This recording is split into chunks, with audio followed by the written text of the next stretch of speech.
afternoon. Welcome back. I hope you enjoyed our workshop experience.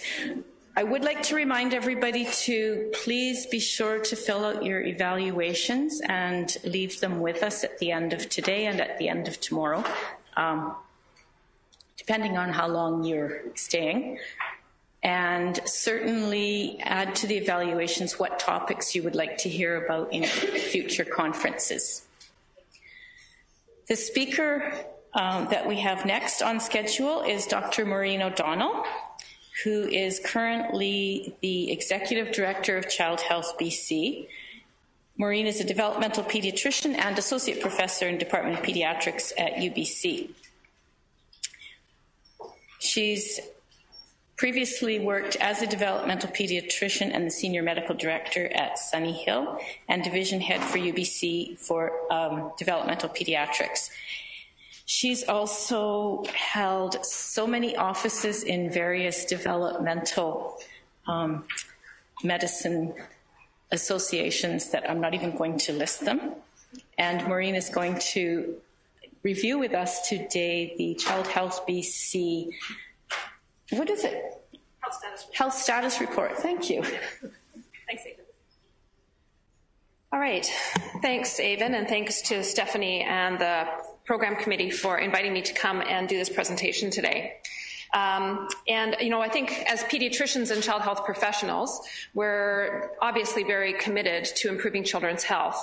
And because we at Child Health BC have worked with the provincial health officer, the Perry Kendall's office, to create a report on the health of kids in the province, I think they thought it was really good to make sure that all of us as pediatricians really know what it says, because obviously we care deeply about improving health status of kids.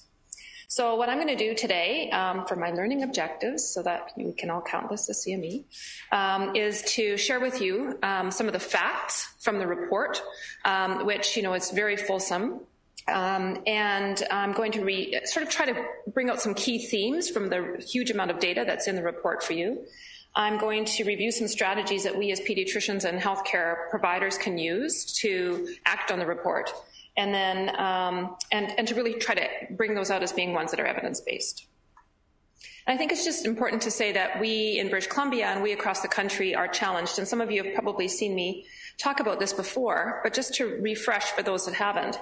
One of our first challenges around children's health is that children make up a really small portion of the population as a whole. And this is from Stats Canada, and it's an age pyramid. And so 0 is at the bottom, and age 100 is at the top. And the line, the black line, represents what the population distribution looked like in 1984. And the yellow filled in section is what it looks like in 2014. And you can see how the population has aged over that time. And if we put a green line where the age of 21 is, and a red line where 16 is, you can see what proportion of that yellow section is below the red line. So the kids make up a really small portion of the population as a whole. And in fact, you might have seen from Stats Canada or on CBC back in 2015 that there are now more people over the age of 65 than there are under the age of 15. And this little graph here from CBC, with that red dotted line, is people over the age of 65, and you can see that by 2035, when we're all over 65, well, maybe not all of us, you can see that the proportion of adults over 65 to kids will be 2 to 1. So it'll be twice as many adults over 65 as there are kids under 15. So, as pediatricians and people who care about children's health, this is a challenge for us because getting attention for kids is only getting more challenging. There are some geographic differences, and here, the light blue color are kids under the age of 15. And so, for example, if you look at Nunavut, you can see the proportion of kids under the age of 15 to adults over the age of 65 is very young population, as opposed to British Columbia, which still has that dark blue bar or the age over 65 as being greater. So we're living in a province where there are already a lot more adults over 65 than kids. And this is just another way of showing it. So in this one, all you really need to be able to see, because it's tiny, is orange and purple or blue. So orange is old and purple or blue is young. And what do you notice here? Do you notice that the urban areas like Ontario and see it's all orange, and the rural areas tend to be blue. So that also tells us that the young population tends to be living in more rural and remote areas. So we've got relatively few kids, and they tend to live in rural and remote areas. And this is actually data from our own province, and these are based on census subdivisions. And so again, you can see that there are pockets where, in this case, the dark color is younger. So find your place where you practice on there, and you can see how relatively young or old the population is. So darker means there's more kids in the population. Now you might be wondering why that top right corner is so dark, and that's because it is in fact a very young area. So lots of young families there, lots of kids there. It just so happens that the census subdivisions there are really big. So that's why it looks like it's covering a huge landmass, but for the census subdivisions that are up there, the population is young. Does that make sense?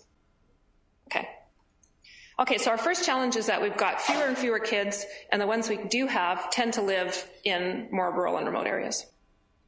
Our second challenge is that as a geography, when we're thinking about how to improve health and improve health services, we have this massive geography. So this is to scale. This is Canada over top of, all of Europe, pretty much.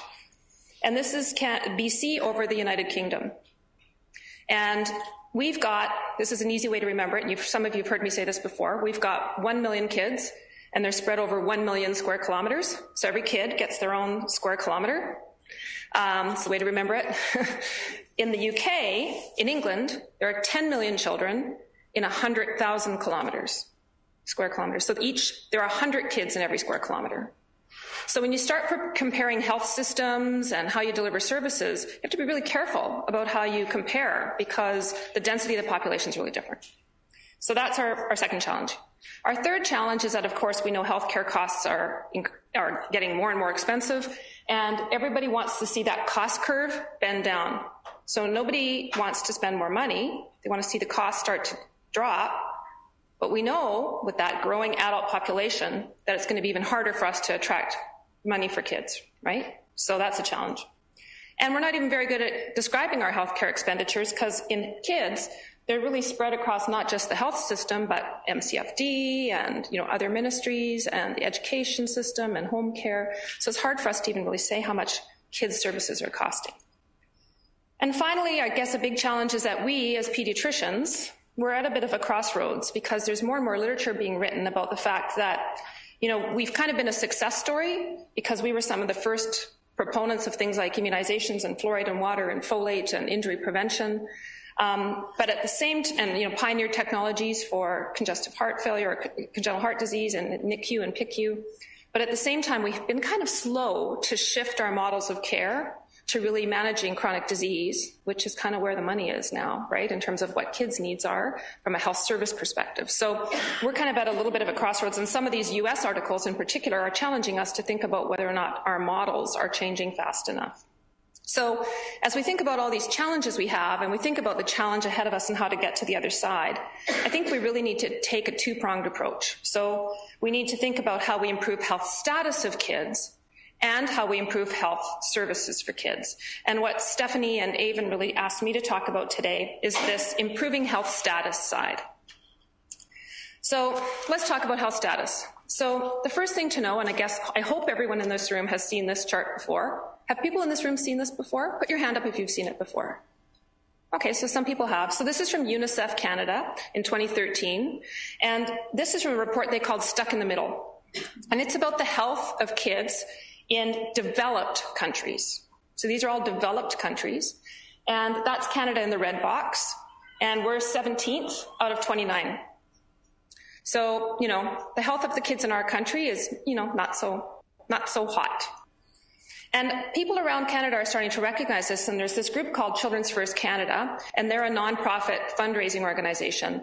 And they've really taken up this banner to say that Canada's kids aren't doing so well, and their kind of tagline is that the kids are not all right. We're trying to raise this image that, in fact, we need to do some work. But it really raised the question, how are the kids in BC doing? And, we need to know as pediatricians how they're doing so that we can help advocate. So we worked with the PHO's office, the Provincial Health Officer's office, to create this report, which was released about a year ago, almost exactly a year ago. And there's a book version and an online version, and I'm going to talk a bit about the online version so that you can go and look at it. And this was really developed through a collaborative effort. So Avon was involved in this work, but you can see here the list of all the committee members who were involved. And I've got a picture of some youth there from Riversdale, I guess. And that's to remind me to say that we involved youth in this too. And there's a group called Student Voices, and the Principals and Vice Principals Association of British Columbia brings them together a few times a year. It's about 50 to 60 kids from all over the province. And they're a mix of kids who are healthy and some kids who have chronic diseases, of course. They really come together to talk about education, but the principals and vice principals have been good in letting us have about a half a day with them, sometimes longer, each time they have a visit, and we talk about various health things. So they really helped us with the report and give us feedback about it. The report's based on work that had been done by CIHI, the Canadian Institutes of Health Information, and the PHO's office, that really spent about 2 years developing valid indicators and thinking about how we actually track health status of kids in the province and actually around the world. And they looked at what domains of health should be included and then what indicators there could be created based on valid and reliable data in our province. And they talked about 5 dimensions of health, which I think we will all take heart in as pediatricians and pediatric folks.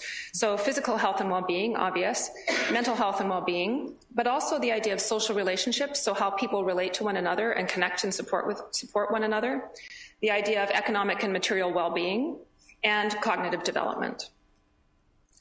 And they for the report we used multiple data sources that were both national and provincial, all valid and reliable sources. And there were a total of 52 indicators spread across those 5 domains. And the domains are all color-coded, you can see on the left. And when you go online to look at the report, you'll see that there are, because I know you'll all want to, you'll see that they're color-coded.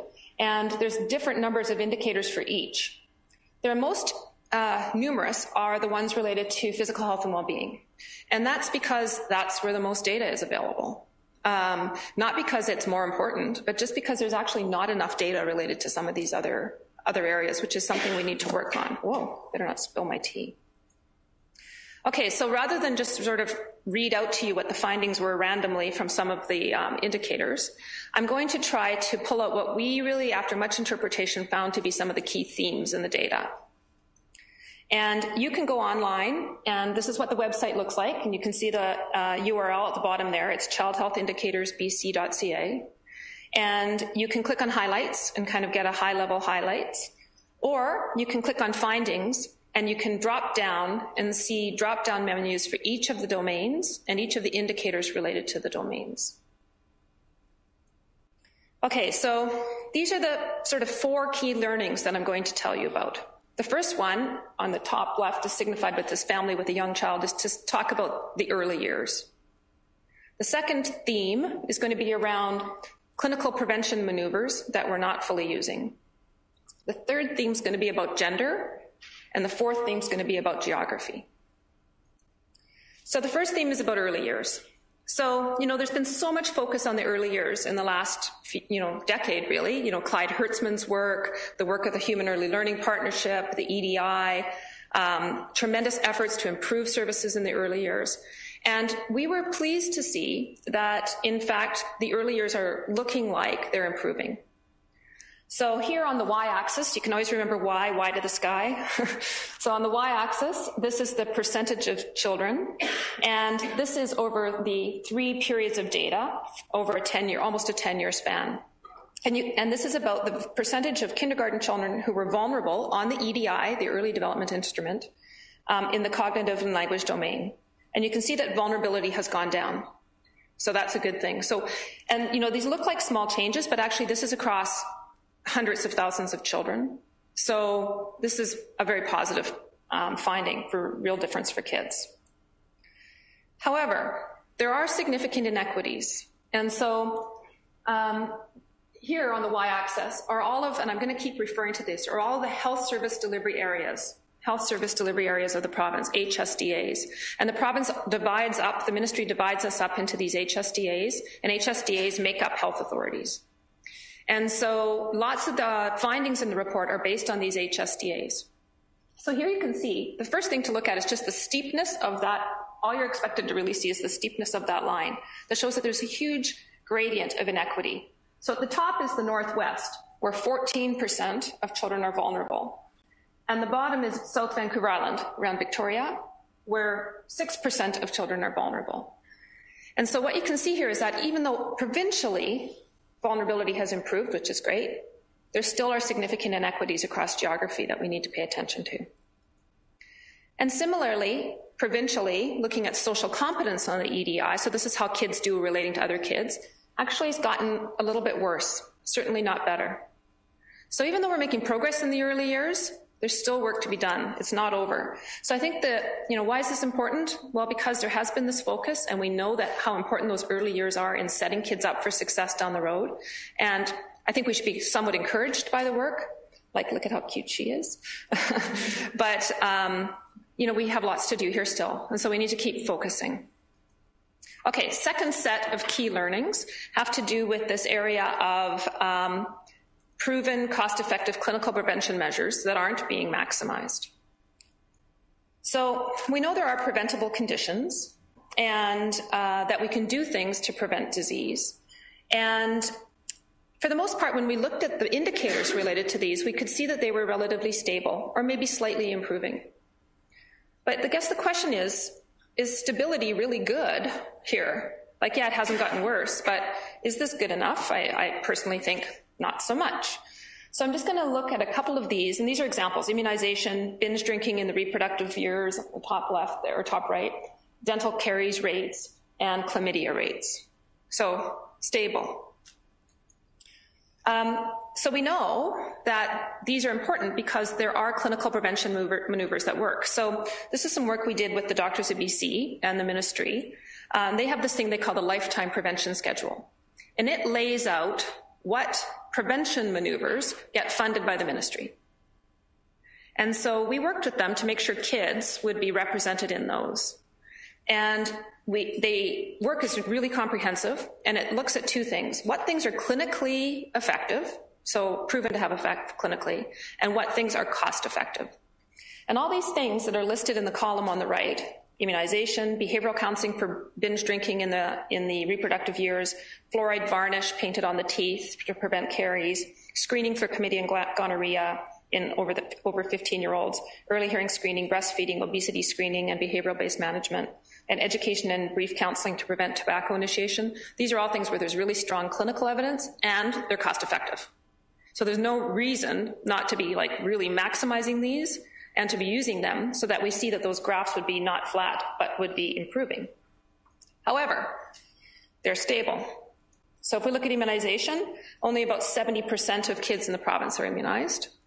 And there's one of those graphs again. So do you want to know who's at the top there? Richmond. So Richmond is 87% of kids in Richmond are immunized. Let's read out the bottom half. So the bottom half, below that average, are the Northwest, North Vancouver Island, Central Vancouver Island, Fraser North, Fraser South, North Shore, Kootenay Boundary, and South Vancouver Island. So in South Vancouver Island, around Victoria, only 58% of children are up to date on their immunizations. So there's work to be done. Okay, next, let's talk about dental health, oral health. So again, you can see that this has actually improved. So the percentage of children who have, the way this is measured is that there's actually public health nurses who go in kindergarten and do a kindergarten screening. So they actually look for visible dental caries. So these aren't the invisible dental caries, the cavities between teeth. These are the visible ones, and they're not the ones that have been filled. This is visible decay. So it's improved. Look at that nice little downward slope. Now only 15% of children have visible. No, it's of an improvement. Let me show you this, though. This is not actually a laughing matter. So in this case, this is the percentage of kindergarten children who show visible tooth decay by health service delivery area. So let me read out the top half here, because that's more. So at 23.5% of children in the Northwest at kindergarten have visible dental decay. And then next is Richmond and Fraser South and the North Interior, Kootenay Boundary, Thompson, Caribou, Shuswap, Vancouver, and the Northeast. So, you know, the downward slope provincially is somewhat encouraging, but we know there's prevention maneuvers that work for this, and yet we see this kind of a picture. I won't go into similar pictures for binge drinking and chlamydia, but you probably are starting to get the picture here. So, you know, I think this is obviously concerning, and there's some things we can do about that, and I'll come back to that. So let's talk about gender disparities. So this is the percentage of students in grades 7 to 12 who reported that they had at least 60 minutes of physical activity on each of the past 7 days. Green is girls. So 11% of girls said they had had that much exercise or physical activity, compared to 21.5% of boys. And this is one of the ones, and some of you have maybe heard me say this is one of the ones we talked to Student Voice about. And we said, you know, we were shocked by this gender difference in this day and age. And we said, like, what's that about? Are you surprised? And they were like, no. And we said, well, why not? And they said, well, you know, when we did sort of a little focus, we called it speed dating with the indicators to make it sound better than focus groups. We said, well, why? And they said, well, because it's still not okay to go to class or to go out at lunch and do stuff and then come back and be all sweaty. Like if the boys come back and they're all sweaty, they just look like they're kind of tough. But if the girls come back and they're all sweaty, you're like gross, or they call you butch. Like, these are things students actually said to us. And the girls clearly did not feel as comfortable as the boys about kind of being physically active in front of their peers. They also talked about how the sports that were offered in school tended to be more the ones that boys enjoyed than girls enjoyed. This was their impression, and et cetera, et cetera. They weren't surprised at all. This is in the emotional health domain. This is about suicidality. This is the percentage of students grades 7 to 12 who seriously considered suicide in the past 12 months. Seriously considered suicide. So just look at the dot at the far end. Green is girls, 16.5%, compared to 7.6% for boys. This is self-esteem. So in this case, it's feeling good about yourself. So it's better to be higher. So in this case, girls are at 71% compared to 89% for boys, feeling good about themselves. This is emotional health.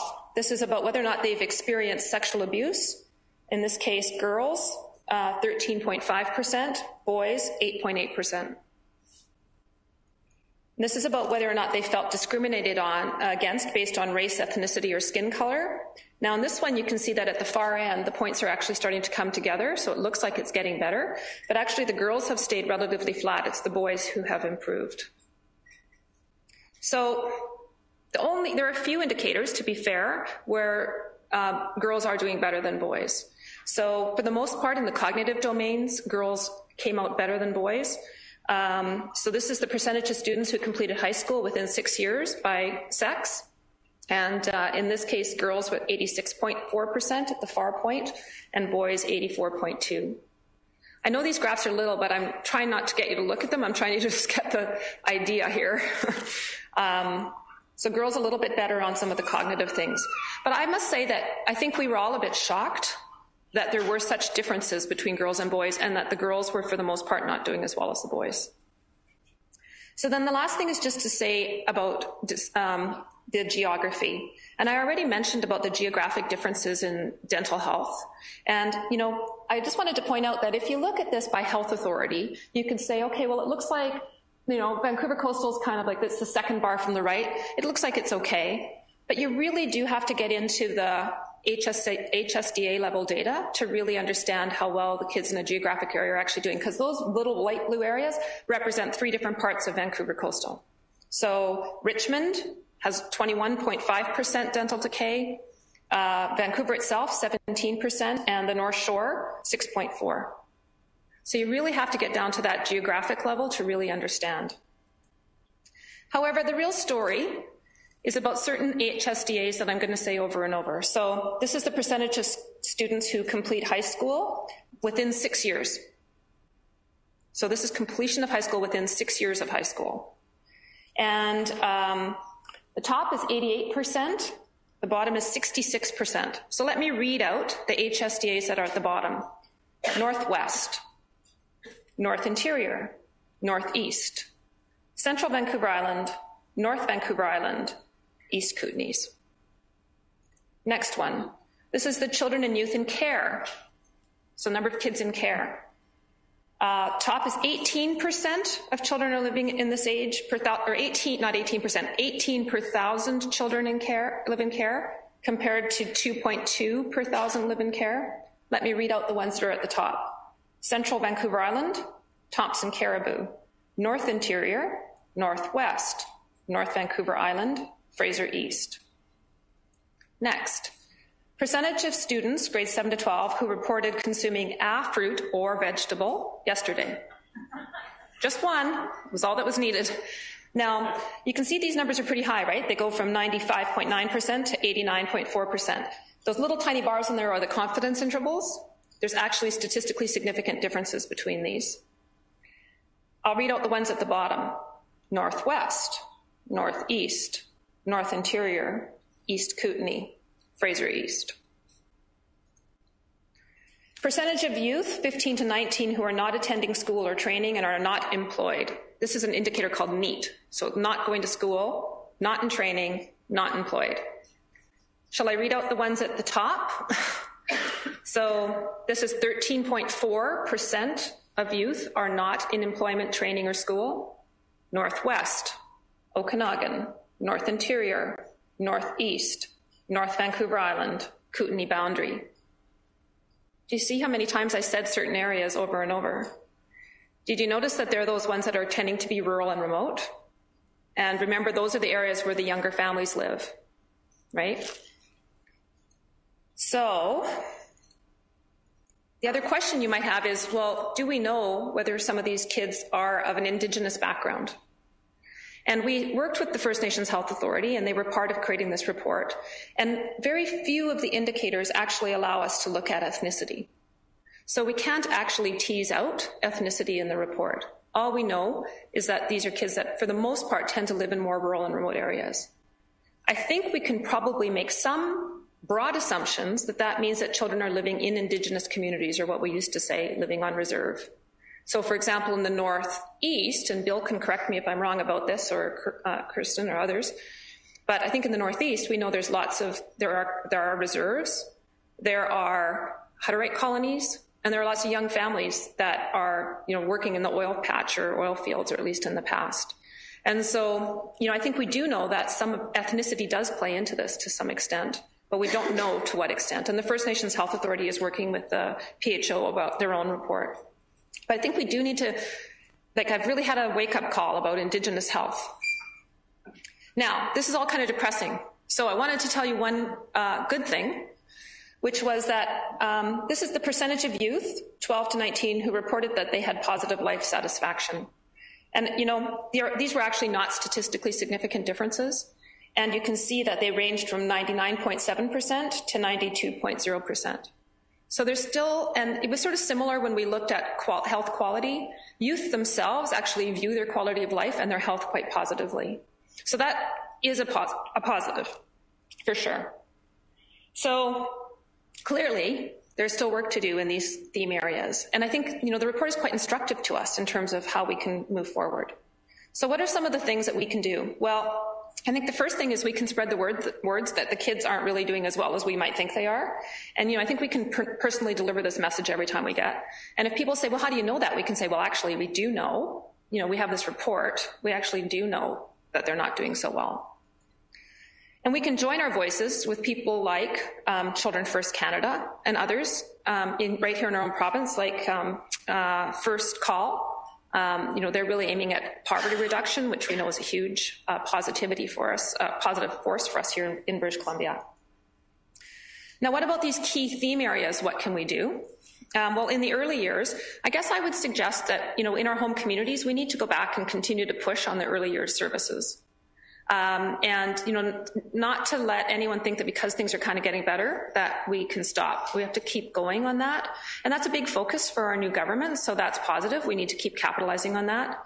And I think the other thing is, though, is that I would urge us as pediatricians and pediatric folks to start asking questions about how kids in the middle years are. Because you'll probably notice that I had data about the early years and I had data about teenagers, but we actually don't know very much about those kids in the middle. And so we need to start working with government to figure out how to collect some data about kids in the middle years so that we can actually know what happens between the early years and adolescence. Okay, what about these clinically preventative measures? Well, this list here that I mentioned earlier, these are ones where they're in the lifetime prevention schedule. We know they work. I think fluoride varnish is one of the ones we've been working on at Child Health BC with the ministry. To create a plan for how fluoride varnish could be rolled out across the province, because it's proven to be clinically effective. And, you know, I think we should have fluoride in our water, but we don't. And so, you know, we can try to continue to advocate for that, but there's, you know, a real force against it in our province. And actually, interestingly, Edmonton and Calgary used to both have fluoride in their water, and Calgary took fluoride out a couple years ago, and they've already seen a spike in their dental caries rates. So, you know, we can work on our part for that. We need to figure out how to push immunizations in our own communities and to have them better tracked. And then I think, you know, a lot of these things we've got kind of going on, like early hearing screening. We've got really terrific early hearing screening programs, so we just have to continue to support that. And I know the BC Pediatrics Society has been great advocates around sexually transmitted infections in kids. Okay, this gender piece. I must say this is one of the ones that I'm struggling with, coming up how we can move forward. One of the things we've done is, in some of our work, and I guess we could all do this, is, you know, every time we hear of a program or if we go to our local communities, ask them what they're doing that is different for girls and boys. And, you know, if they know whether or not girls and boys are taking up their programs equally, and if they're having offerings that are good for both genders. And we, you know, I think we have to start asking the question and at least raising the awareness that maybe we need to do something different. And it was interesting because we went back to Student Voice and we had a conversation with them about, now what do we do about these indicators? And we posed the gender one, and like the kids actually started coming up with ideas about how they could have, one group suggested that they could have, we were trying to engender them to take action as well. So they came up with the idea that they could go to their community and go to some of the sporting, you know, like to different fitness groups or dance groups and ask them if they could come and do demonstration sessions at lunchtime for them. And they were like, we'd have to pick some things that would be really good for the guys and really good for the girls. And, but they kind of had a clear awareness that they needed to think about, you know, both genders. So if they can get it, I think we can get it too, but we just have to make a bit of a concerted effort, obviously. And one of the things we've been doing is urging the ministry that if they're rolling out money to municipalities or to community groups, that they ask them to put a plan for both girls and boys, or specifically mentioned in their plans how they're going to address girls and boys, men and women, both genders in their plans. I must say I wouldn't have ever considered myself a feminist. Like, I always feel like I've had every opportunity that any of the guys, but when I see this data, I'm kind of like, I don't know if I'm a feminist, but I definitely am aware that we have to support both sexes or genders, and we need to do it in different ways, and that's okay. Then this geographic piece, I think this one's a lot easier to get our heads around. So I would urge you, because I know you live across the province, to go and look at the report and just go through the indicators and look for your HSDA and see how the kids around, you know, that your practice is around, how they're doing.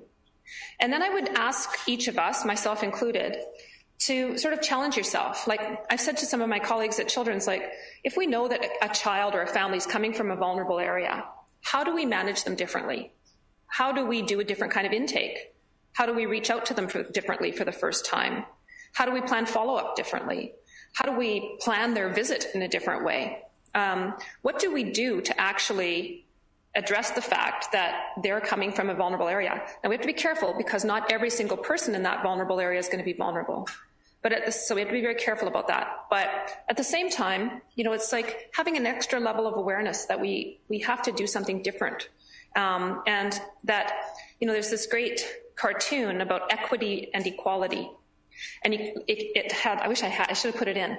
So it's like two kids, and they're standing and trying to look over into a football field or a baseball field. And one kid is really short, and one kid is really tall. And if you're talking about equality, then both kids get 5 phone books to stand on. They both get the same. And now the super tall kid is like really tall and really able to see, and the little kid is just still barely able to see. Whereas equity would be that the little short kid gets 10 phone books, and the tall kid who doesn't really need any doesn't get any, or maybe just gets 1. And so I think we're not very good in our health system or in how we think about supporting communities in thinking about that idea of who do we give the 10 phone books to, and we only give 1 to the other one because actually they're doing okay. Because we always feel, we always feel like we should give everybody the same thing. And so, how do we advantage everybody? And then with respect to Indigenous health, I am totally humble about this. I do not know the answer. But I was recently at the CAFC meeting and Canadian Association of Pediatric Health Centers, and there were many talks about Indigenous health. And quite a few of the elders and some of the wise people that were there said, you know what, just do something. And don't worry about, because I'm always worried I'm going to offend or say the wrong thing or step into something political that I don't even know is there. But, it was like, just do something and, do it from with the right intent. And so I don't know what that is, but we need to figure that out. I already talked a bit about some of the things we're working on provincially, so fluoride varnish for sure, immunization for sure, and we're trying to work with the youth because I think we need to think about that.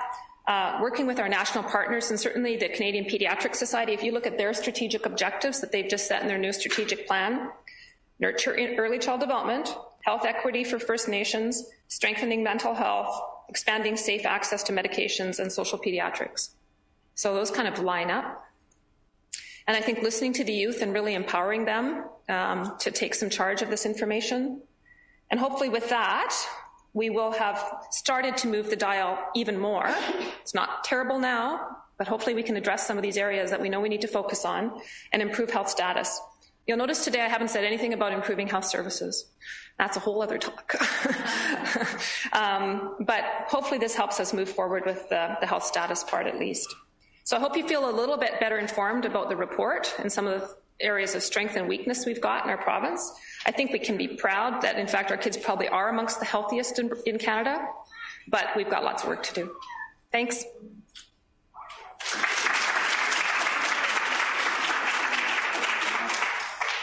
I don't know if I have very much time for any questions. I'm happy to take a couple questions if there are any. Do I have time for questions, Avon? Or Kristen? I don't see Curran. Oh, it's a break. Oh, okay, there you go. I'm between you and your break. Thank you. Yeah, we do have a break. Okay. All right. Thank you.